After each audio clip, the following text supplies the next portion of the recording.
The vulnerable impacts of climate change are quite a number, but what we have seen is the climatic variation. We get prolonged dry periods.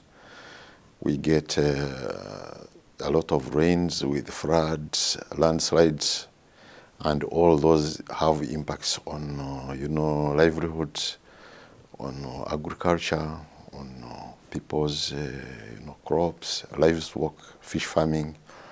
So those are including the farmlands, and they have caused a lot in terms of food insecurity, low incomes, and they also contribute to migration of some other communities.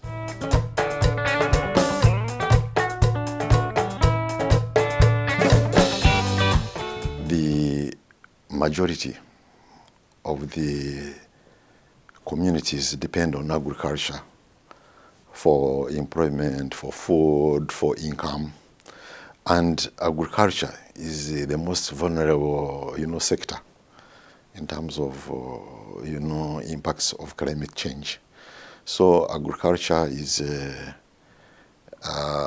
vulnerable sector, and therefore, if we have to intervene meaningfully, then we should target the agriculture sector.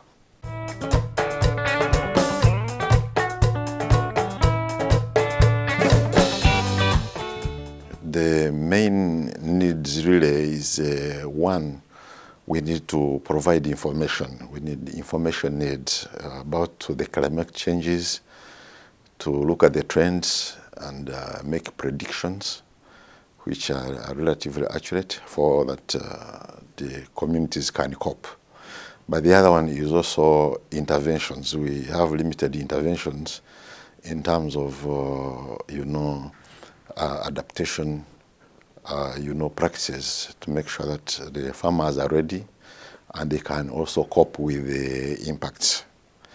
Mainly, reason is that most of the vulnerable communities in agriculture are smallholders who are not well resource endowed, who would need support. So the support is there, but is not adequate, and that is an area where we need to improve to make sure that we bring all of them on board.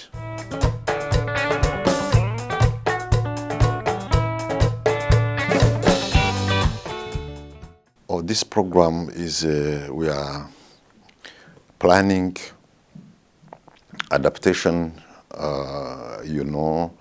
activities, and then by planning, then it means we're also going to implement interventions that will just help in reducing vulnerability and also creating resilience for the farmers and communities to be able to cope.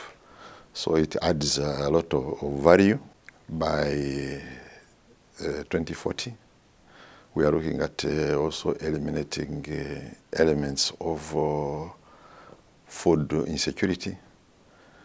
So by a program like this one, we are looking at how we can increase resilience, how we increase agricultural productivity, how we can increase household incomes.